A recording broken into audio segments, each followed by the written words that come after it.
Hello again, this is Jeremy Arney, interim leader of the Canadian Action Party.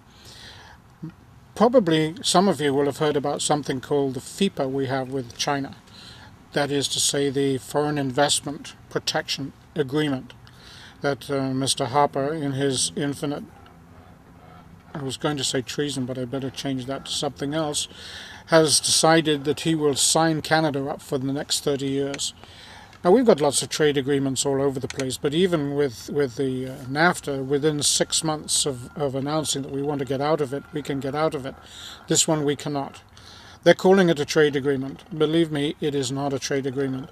It is called a Foreign Investment Protection Agreement. The idea that they're trying to sell is that companies in China, Canadian companies in China, will have the same rights as we give Chinese companies in Canada.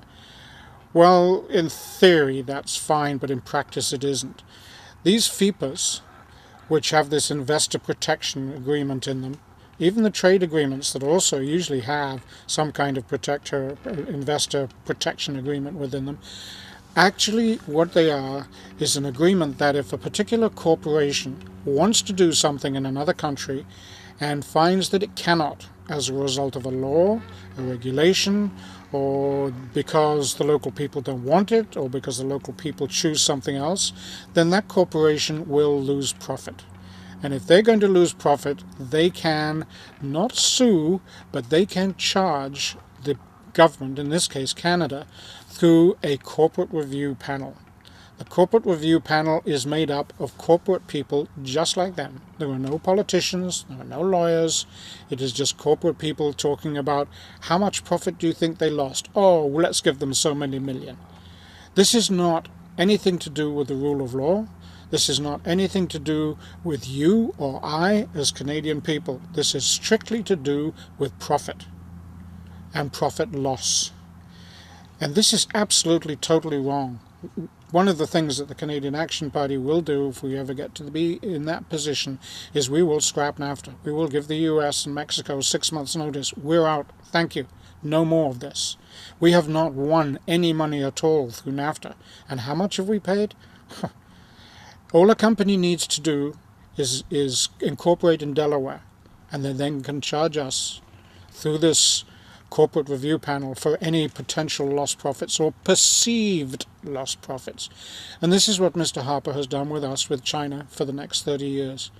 My fear is that, and I've said this already in other venues, that if I was a Chinaman and I had money, for the last 2 years since China ratified this FIPA, I would have developed a wish list of Canadian companies I wanted to become mine. And you know, the strange thing is that if they do so choose, if I chose as a Chinaman to come and attack a particular company over here and I was rejected, I can use the FIPA for my lost profits. So where does it stop? It doesn't. This is the problem. If a Chinese company decides they want to drill for oil in the middle of the Victoria Harbour, which I doubt there very much is any down there, but if they did, and we said no, they could then go and use FIPA to obtain perceived lost profits.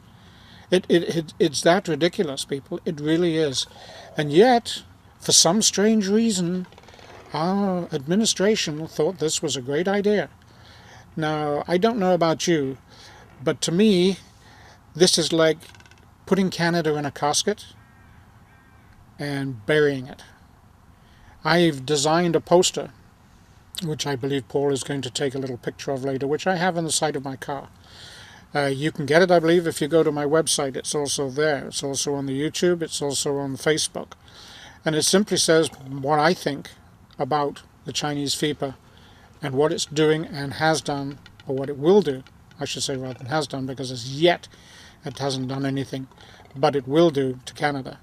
And if you want to copy it, you want to put it on your car, I encourage you to do just that. The more of these signs of any kind, or develop your own sign. If you don't like the concept, develop your own sign. Use mine as a prototype. Develop your own. Put it up. Let everybody see it. I'm not quite sure what we can do about it now because, as I say, our infamous leader of our administration has decided that it needs to be done, and it's done.